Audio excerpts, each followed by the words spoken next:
Perry, in growth, what does it mean to have $1 billion company? Zuckerberg knows it. Warren Buffett knows it. Oprah knows it. J.K. Rowling knows it. Steve Jobs knew it. Of course, Bill Gates knows it. Shaquille O'Neal now knows it, and Magic Johnson knows it. This billionaire concept is not just being this .com baby. It's a way of thinking and having certain types of products. So I got a sneak peek into your brain. Why don't you drain it a little bit? I had a seminar in London in 2010, and this couple came. They rode the train down from Scotland, and they bought one of the hot seats, and we went through the hot seat, and I did this whole thing called Swiss Army knife with them. The guy was selling fantasy football, and he had to explain to me what fantasy football was because I didn't know. And I'm like, I mean, I don't know. I'm about as much of a basketball guy as a calculator can make you. So I didn't know. But he's explaining fantasy football. I'm like, okay. So once he did that, I explained to him, oh, so here's why people buy from you, and here's what's going on inside their heads and all of that. It was all great, right? And then everybody went home. Like a year ago, I get a message from one of my friends. He's like, hey, remember when we were at that London seminar? Hey, look at these guys. They just raised $70 million of funding. You know what the company was? It was FanDuel, the fantasy football guys. And they're worth $1 billion now. I'm like, holy cow, that's great, And then, Alex and I were talking about like Infusionsoft being in diapers when we started working with them. I mean, the first time I talked to Clayton Mask, Infusionsoft wasn't even like a fertilized ovum yet, and he was like, we'll write software for food, right? And now they're like $100 million company or something. So I've had these little acorns turn into large oaks in my backyard. Now, there's something really interesting that I think is the most common thread of these 0 to $1 billion success stories. And I learned this from Richard Koch, and they are all one of two kinds of simplifiers. So what FanDuel actually did was they took something that already had existed for like 30 years. That's how long fantasy football had been around, since the probably 60s. But it was this very cumbersome thing, and you had to gather all of the stats, and you had to find the people and everything. And what FanDuel actually did was they made it really easy to do fantasy football with absolute minimum effort in one place. And nobody had really done that. What they did was they dramatically simplified it. They made it literally 10 times as simple as it had been before. Now, what do I mean by simple? Well, it's all relative, but if you cut the number of steps to do something by 80%, you have simplified it.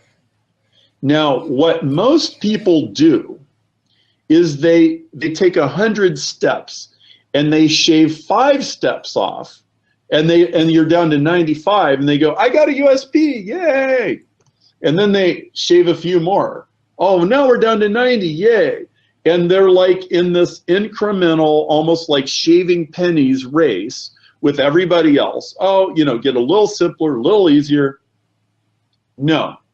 If you take something that people really need to do and you shave it from 100 steps down to 20, which is what FanDuel did, you have actually a very good chance of creating a $100 million or $1 billion company. And you do not have to be a management genius, a corporate culture guru or like something like that for it to happen. The market will pull it from you. Now, there's another kind of simplification, and Alex alluded to it, and it's price simplification. Now, what Henry Ford did was in the space of about 6 years, he drove the price of an automobile down. He didn't get it down 80%, but he actually got it down by about 60%. He got the price of an automobile down from $1,600 to $360. Now, guess what happened? The demand didn't go up like 4x, it went 700x. Now, getting the price of the automobile from $1,500 down to $360 was a bitch. Make no mistake. Building Infusionsoft, Alex, would you agree that building Infusionsoft and holding all those customers' hands was a it was a huge bitch, and that's what prevented them from growing. Yeah, but Right. but let's take for example Dropbox. Look how fast they grew because it was super simple. Let's take Southwest Airlines versus United, which has a hub, of course, in Chicago. I mean, one is super simple, one kind of plane, fewer unions and one mechanic, one type of seating, socialism, right? First come, first serve. And then the other airline is super complicated. So that's both simplification of process and price. Yes. And so, like, if you really take the simplification process by the horns, you could turn $1 million company into a $50 million company or a $100 million company, and you don't have to be a superstar. I've got a roundtable member, Max Guden, and in Europe, he's in the Netherlands, and they sell cards that you buy that allow you to play video games. So, like, instead of being a member of somebody's video playing network, you can just buy a $20 credit code and then enter it, and so you could be anonymous if you want to. This has turned into a huge business, and it started with the guys going, well, I don't have a credit card, and I don't want to use a credit card, and I don't want to log in on their system, so there's got to be some way to do this. It's essentially kind of like a gift card, but most people don't use them as gift cards. They use them as like, hey, I want to play some games. I'm going to buy $20 of games. And now he's got the whole gaming industry eating out of his hand because he controls the currency that people use to play video games. And so now the video manufacturers are lined up. Dramatic simplification, and it's a company that almost anybody who's listening in today would be envious to have. Awesome. All right, so guys, if you're just joining us here live on Blab, welcome. We are talking to Perry Marshall, and if you're just joining us here in the podcast, then why did you fast forward? Because you must have missed a lot, so go back and listen to what you missed, because you shouldn't be here now if you're listening to the podcast. All right, so let me ask you this, Perry. First and foremost, what is the project right now that's got you most excited in the online space specifically? Right now, it's my Simplify project with Richard Koch, and if you want to see what we're doing, go to simplify.fm.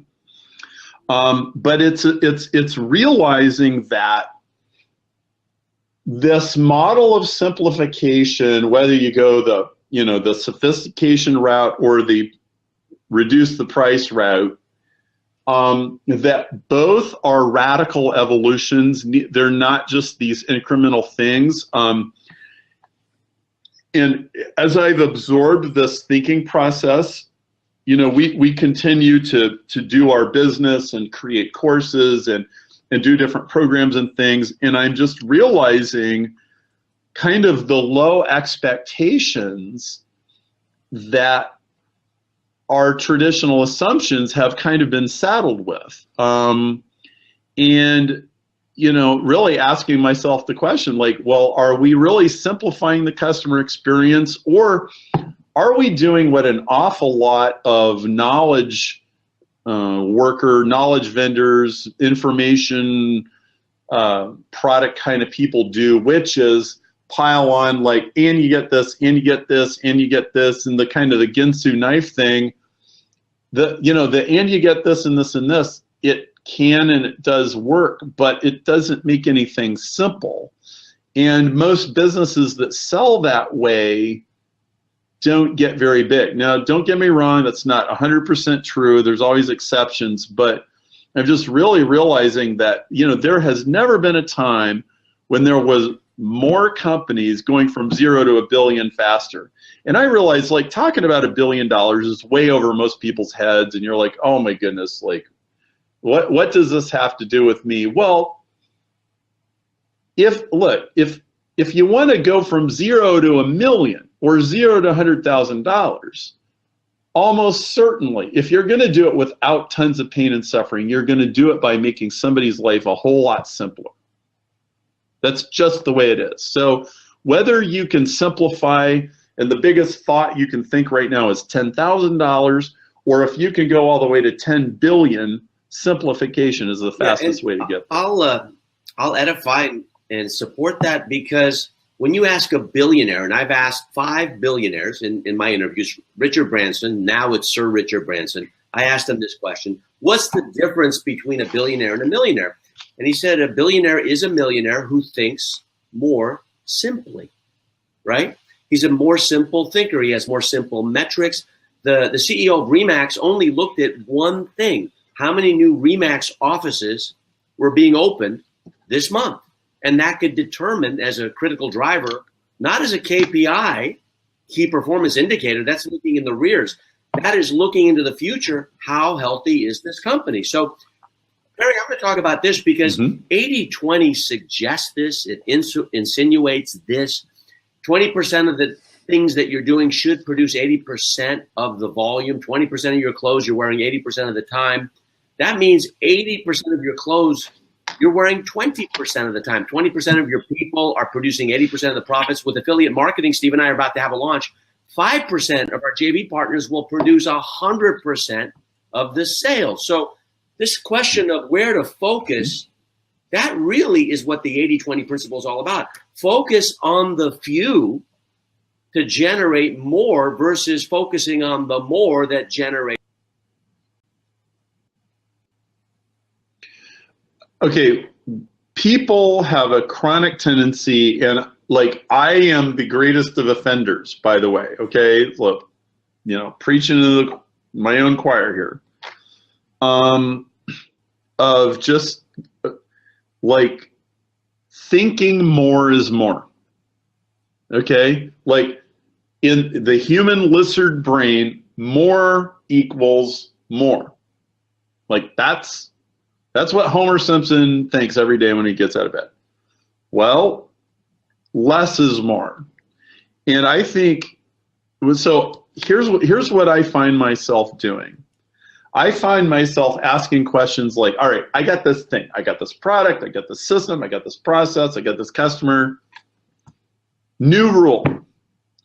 For every one thing I add, I have to take 2 things away. For every one thing I add to my to-do list, I have to take 2 things away. Well, that's actually a really awesome criteria, because first of all, it pushes back on adding the one thing, right? Hang on, time out. So in real terms, to make it concrete, what Perry's saying, and Jim Collins has said this over the years, who wrote Good to Great, for every one thing you add on your to-do list, add 2 things to your don't-do list. And that will simplify. Yes. Okay. So, like, if you make it, so you got your to-do list for for this afternoon, right? And of course, the phone's going to ring, an email's going to come along, right? Now, if you have a rule like, all right, I already made this list, I already thought about it, this is a good list, I don't get to add anything to this unless I knock 2 other things off, right? Well, that creates instant resistance to whatever the phone call was about, whatever you're going to say yes to, right? And it means that if it does make it in, your life just got simpler. So it's like totally win-win, right? Now, what if you also do that to, like how many men use deep the little doohickey is in your software that you're writing? Or what if it's, if I'm going to add another product to my product line, I have to discontinue 2 other products. You know, we slashed and burned like 4, 5, or 6 products that we had sold for years about a year ago, and it really hurt, like, because I have this personal attachment to it, and I put so much of myself into it, and all this other stuff. I'm like, yeah, I know, but look, this is not like state-of-the-art, latest, greatest, like it's not wowing people anymore. Like if it's not really great, yeah, I know it's making $5,000 a month, but it was almost like this, I don't know, karmic belief or something that, like, the fact that it's there, it's occupying space, it's, I don't know, I mean, sorry if it sounds metaphysical, but I just believe, like, when you get rid of stuff, it makes room for something better. Like when the student is ready, the teacher will appear. And pruning a tree, you give it more life, right? Right, it's right. Like, oh, what, we're going to make the tree bigger by cutting stuff off of it, right? It's really counterintuitive. Yeah.